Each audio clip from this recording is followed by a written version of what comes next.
태풍 15호가 될 덴무가 일본을 강타할 예정으로 긴장하게 됩니다.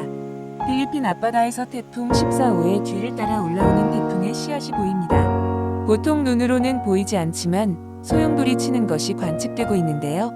12일이 되면 대만이를 지나면서 태풍의 모습을 드러내고 17일에 일본 규슈에 상륙하여 일본 본토를 관통하여 물폭탄을 쏟을 수 있습니다. 태풍 15호는 현재 태풍 14호와 밀접한 관계를 맺고 있는데요. 태풍 14호를 뒤따라오면서 태풍끼리 서로 밀고 당기는 후지와라 효과가 나타날 것으로 예상됩니다. 오늘 오전까지만 해도 미해 군합동해보센터는 태풍이 한국으로 올라와서 강타할 것으로 예상했는데요. 태풍의 크기가 한반도를 덮을 정도였기 때문에 놀랐습니다. 15호 태풍은 14호 태풍과 별도로 형성되어 올라오다가 강한 편서풍의 영향으로 한국으로 올라오지 못하고 일본에서 꺾이는 것을 분석됩니다. 한국 남해에 중국발 강한 편서풍이 일본으로 불고 있는 것이 보입니다. 먼저 14호 태풍이 15호와 밀접한 관계를 가지고 있기 때문에 먼저 14호 태풍 찬투에 대해 알아보겠습니다. 태풍 찬투는 중국 본토를 강타할 것으로 유럽 중기예보센터와 미국 기상청, 대만 기상청, 일본 기상청도 거의 일치합니다.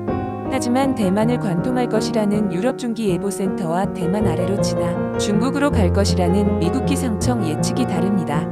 대만 기상청은 11일 대만 남쪽을 지나 13일 중국 광둥성에 상륙할 것으로 예측하고 있습니다. 일본 기상청은 11일 대만 남쪽에 940헥토파스칼, 최대 순간 풍속이 무려 70m로 카테고리 3으로 엄청나게 강한 슈퍼태풍이 될 것을 예고하고 있는데요. 13일 중국에 상륙할 때에도 960헥토파스칼, 최대 순간 풍속이 60m로 여전히 강한 세력으로 본토를 향해 돌진할 것으로 예측하고 있습니다. 유럽 중기예보센터는 12일 983헥토파스칼, 최대 순간 풍속이 60m로 남쪽에서부터 북쪽까지 천천히 관통하여 14일 빠져나올 것으로 예고하고 있습니다. 14일 중국 원저우시에 상륙할 때 995헥토파스칼, 초속 30m로 17일까지 물폭탄을 쏟으며 쑥대밭을 만들 수 있다고 예고하고 있습니다. 유럽 중기예보센터는 14호 태풍이 대만을 빠져나올 때 13일 15호 태풍이 될 열대저기압이 일본 규슈에 상륙할 것으로 예고하고 있는데요. 1700헥토파스칼로 세력이 매우 약하여 상륙하자마자 소멸될 것으로 예상하고 있습니다. 반면 미국 기상청은 14호 태풍은 중국으로 15호 태풍은 일본으로 가는 것으로 예상하고 있는데요. 내일 9일에 14호 태풍을 뒤따라오는 열대요란이 형성되어 강력한 태풍 15호가 될 수 있을 것으로 예측하고 있습니다. 미국 기상청은 11일 태풍 14호 찬투가 대만에서 멀리 떨어져 필리핀 북부 끝자락을 지나가고 13일 홍콩 위를 상륙할 때 973헥토파스칼, 초속 34m가 될 것으로 예상하였습니다.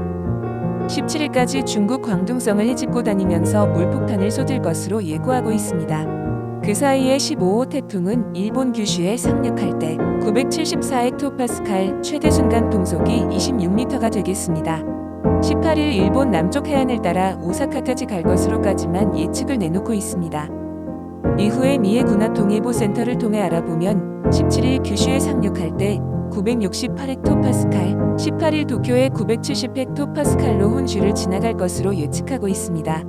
또 우리가 주의 깊게 보아야 할 것이 있는데요. 태풍 15호가 지나간 후에 중국발 온대저기압이 22일 한국과 일본에 물폭탄을 쏟고 지나갈 것으로 예상합니다. 온대저기압도 태풍의 세력의 크기와 비슷하다는 것을 위성사진을 보면 알 수 있습니다. 또다시 24일경에 필리핀 앞바다에 977헥토파스칼 태풍급 세력이 올라오고 있는 것이 보입니다. 이것이 한국이나 일본에 영향을 미칠지 촉각을 세우게 만드네요. 9월이 되면서 태풍이 계속 발생하고 있어 13호 태풍 곤선은 찬밥 신세가 되고 있는데요. 13호 곤선에 대해 유럽 중기예보센터는 12일 중국 하이난을 994헥토파스칼 지나갈 것으로 예고했습니다. 미국 기상청은 베트남 다낭에 상륙하자마자 소멸될 것으로 예고하고 있습니다. 요즘 태풍 경로가 하루 만에 완전히 바뀔 정도로 너무 급변하여 계속 태풍 소식을 알려드리오니 참고 바랍니다.